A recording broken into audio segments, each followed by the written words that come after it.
Me a the macho man, it's a the fireman from Caribbean. What me say? Ndakanzwa vachiti macho man ndimambala. Kala wawaudza kuti ndili chimdala. Zvimangoma ndakalota obhose mabala. Towapisa pamangoma pana panomila. Hanzi macho man chimdala. Kala wawatipa kuti ndili chimdala. Zvimangoma ndakalota obhose mabala. Towapisa pamangoma pana panomila. Rega ndivatipe kuti nhasi malumila. Mumaselefoni ngoma lili kungolila. Kumapasapasa ndovajambisa beria. Ndava kuti kwenda sekunge haleluya. Mira ndibva ndavakokera mangoma sendine futi. Zvandirire ndiroti mangoma ndavapa juti. Pavingi nhasifambisa izvi maprati chati. Goma rangu rakunaka kunge alakati. Vachiti macho mane ndimambala. Kala wawaudza kuti ndili chimdala. Zvimangoma ndakalota obhose mabala. Towapisa pamangoma pana panomila. Hanzi macho mani chimdala. Kala wawatipa kuti ndili chimdala. Zvimangoma ndakalota obhose mabala.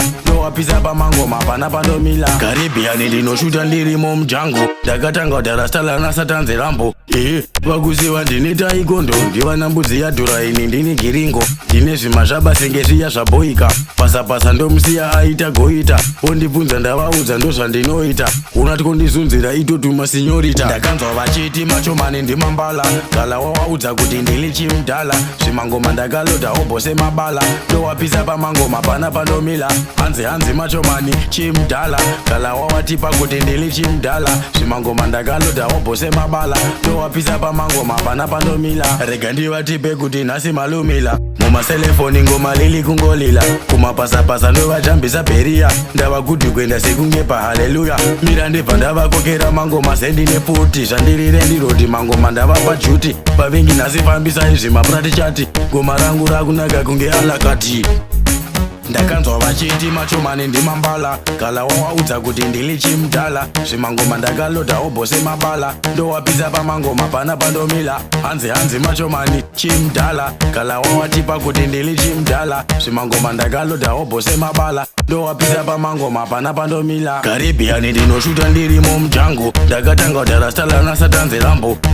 Vakuziva ndine taikondo. Ndivana mbudzi yadhura ini ndini giringo. Ndine zvimazvaba senge zviya zvaboika. Pasapasa ndomusiya aita goita. Ondibvunza ndavaudza ndozvandinoita. Unati kondizunzira itotuma sinyorita. Ndakanzwa vachiti macho mane ndimambala. Kala wawaudza kuti ndili chimdala. Zvimangoma ndakalota obhose mabala. Ndowapisa pamangoma pana panomila. Hanzi macho mani chimdala. Kala wawatipa kuti ndili chimdala. Zvimangoma ndakalota obhose mabala. Ndowapisa pamangoma pana panomila. Rega ndivatipe kuti nhasi malumila. Mumaselefoni ngoma lili kungolila. Kumapasapasa ndovajambisa beria. Ndava kuti kwenda sekunge haleluya. Mira ndibva ndavakokera mangoma sendine futi. Zvandirire ndiroti mangoma ndavapa juti. Pavingi nhasifambisa izvi maprati chati. Goma rangu rakunaka kunge alakati.